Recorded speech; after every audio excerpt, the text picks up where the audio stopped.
여러분 안녕하십니까? 5월 26일 화요일입니다.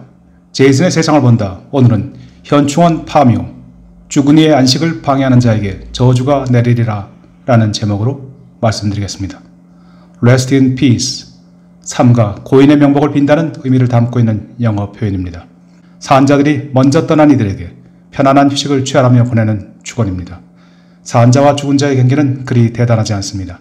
지금 살아있는 자들은 아직 죽지 않은 자를 가리키는 단어일 뿐입니다. 시간이 지나면 우리 모두 먼저 떠난 이들의 뒤를 잇게 마련입니다. 단 한 사람의 예외도 없습니다. 그래서 우리는 죽은 이들에 대해서는 살벌한 전쟁터에서조차 적과 동지를 구별하지 않고 예의를 갖추고 심지어 무덤을 만들어주려 애씁니다. 죽은 뒤에는 적과 동지의 구분도 장군과 병사의 구별도 무의미합니다. 어제 5월 25일부터 시작하는 미국의 메모리얼 주간은 미국인들에게는 대단히 뜻깊은 주간입니다. 도시 외곽으로 나가는 도로는 묘지를 찾는 차량들로 여간 혼잡해지는 것이 아닙니다. 5월의 마지막 월요일은 메모리얼 데이부터 한 주 동안 미국인들은 사무실과 집 그리고 묘지에서 조국을 위해 전사한 이들의 희생정신과 애국심을 되새깁니다. 도시 곳곳의 묘지는 수많은 추모객들이 놓고 간 꽃향기가 오랜만에 죽은 이들의 외로움을 달래주고 사한자들에게는 죽은 자들 옆으로 가는데 그리 많은 단계가 필요하지 않다는 점을 새삼 일깨워줍니다. 미국에 메모리얼 데이가 있다면 한국에는 현충일이 있습니다. 6월 6일 현충일은 나라를 위해 희생한 순국사절과 전몰 장병들의 충렬을 기리고 어를 위로하기 위하여 지정된 기념일입니다. 이날 국립서울현충원과 국립대전현충원에는 정부 주도로 엄숙한 추념식이 열립니다.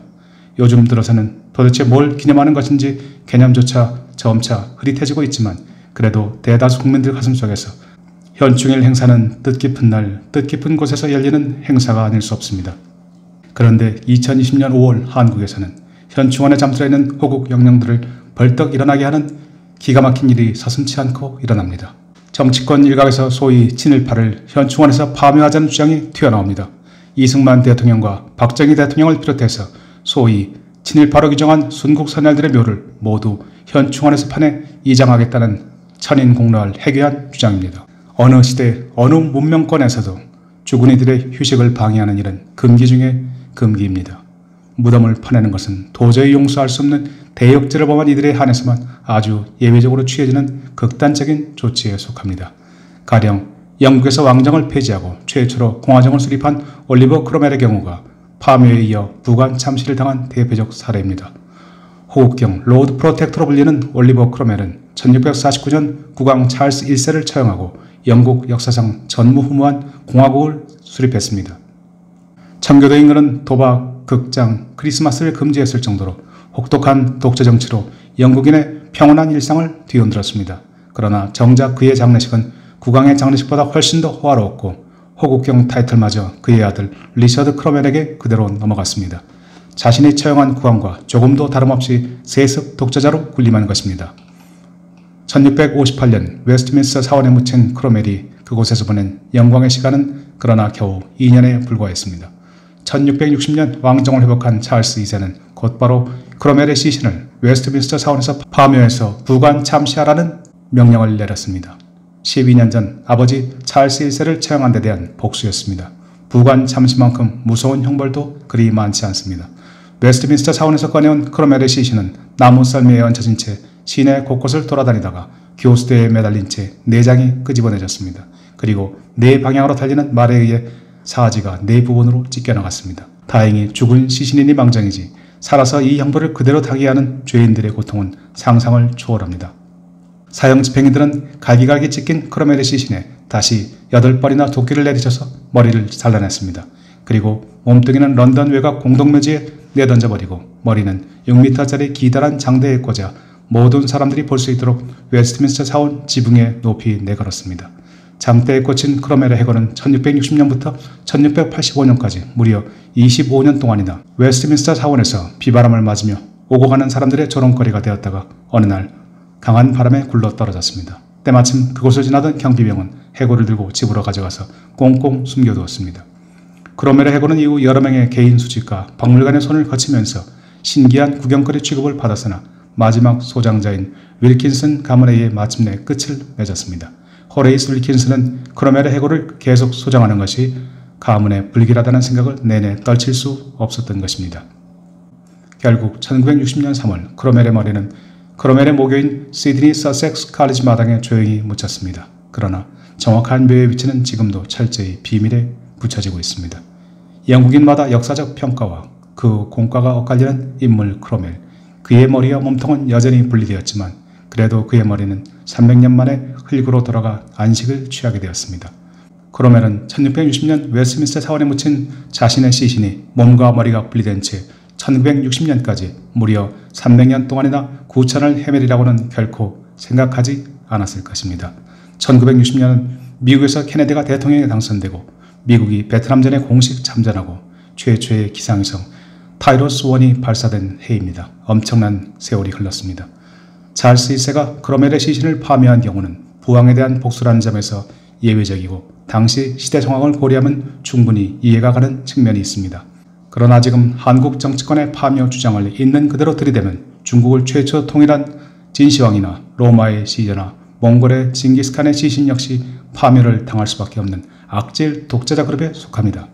빗나간 논리의 갈퀴에 걸리면 동서양을 막론하고 인류사의 발자국을 남긴 대다수 영웅 호걸들 중에서 제 묘를 온전히 보존할 수 있는 이는 거의 없게 되는 셈입니다. 그래도 남의 무덤을 파야 직성이 풀리는 이들은 무덤을 파야 합니다. 그러나 지금 친일파의 무덤을 파려면 언젠가 친중파들의 무덤은 파헤쳐지지 않는다고 장담할 수 있을까요?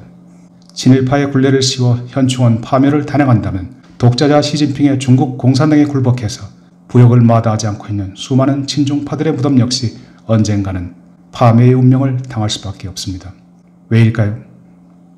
역사는 되풀이되게 마련입니다. 죽은 자의 집을 훼손한 일에는 대가가 따릅니다. 특히나 조상 숭배 사상이 깊은 동양 사회에서 남의 묘에 함부로 손대는 일은 자칫 3대가 내리 멸족의 화를 입을 수도 있습니다. 그래도 기어코 무덤에 손을 대고 싶은 이들은 무덤을 파야 합니다. 단 자신이 흙으로 돌아간 후 언젠가 자신의 무덤이 파헤쳐지지 않기 위해 저주의 말 몇 마디쯤은 묘비에 적어둘 것을 조언합니다. 세계적 문호 셰익스피어의 무덤은 그의 고향인 영국 중부 스트래포드 어폰 에이번의 성 트리니티 교회에 있습니다. 그의 삶과 문학적 재능에 호기심을 지닌 이들은 끊임없이 그의 무덤을 파헤치려 시도했지만 성 트리니티 교회는 그의 묘비에 적힌 경고대로 이를 단호하게 거부했습니다. 셰익스피어의 묘비에는 그의 이름 대신 무덤에 손대지 말라는 시구가 새겨져 있습니다. 한마디로 내 무덤에 손대지 않는 자는 축복을 받을 것이요 내 뼈에 손대는 자는 저주를 받으리라 라는 내용입니다. 실제로 묘비의 저주를 무시하고 무덤을 파헤치려다 끝내 정신병원에서 비운의 생을 마친 유명 인사도 있습니다. 델리아 베이커는 1811년에 태어나서 1857년에 떠난 미국의 여류 문학가입니다. 그녀는 당대 미국에서 에드거 앨런 포와 어깨를 겨눌 만큼 대단한 문학가였습니다.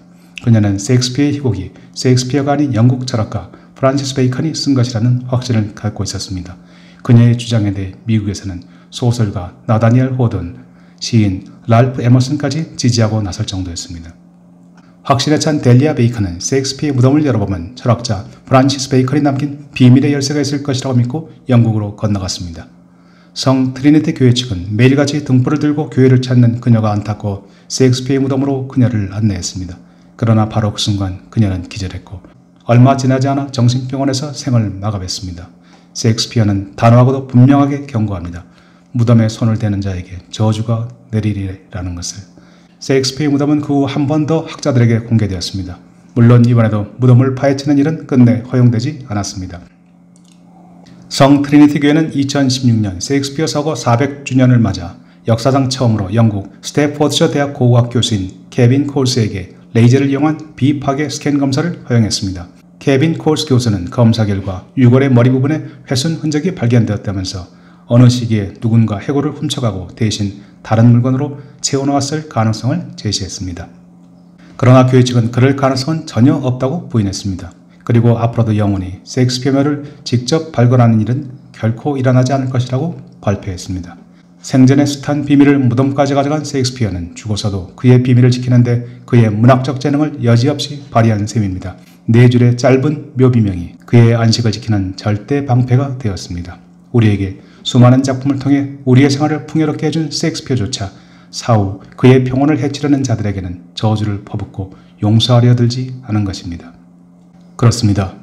죽은 자의 잠을 방해한 자들은 살아서나 죽어서나 결코 온전한 휴식을 취할 수 없습니다. 러시아 푸틴 대통령이 러시아 국민의 여론에도 불구하고 모스크바 광장에 잠들어 있는 레닌 묘의 이장을 극구 반대하는 데는 다 그만한 이유가 있습니다. 푸틴과 같은 절대 권력자뿐 아니라 어느 누구도 죽은 자들의 무서운 저주에서 자유롭지 않습니다. 무덤을 팔아.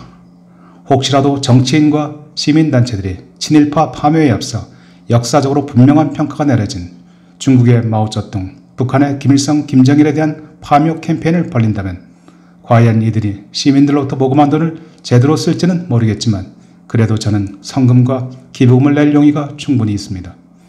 마지막으로 파묘를 소리높이 외치는 자들을 위해 언젠가 그들이 무덤으로 돌아갈 때를 위해 이 말을 남깁니다. Rest in peace. R-E-S-T-I-N-P-I-E-C-E. 영어 시간에 졸지만 않았다면 평화롭게 잠들라는 Rest in Peace와는 조금 많이 다릅니다. 함께해 주신 여러분 대단히 감사합니다.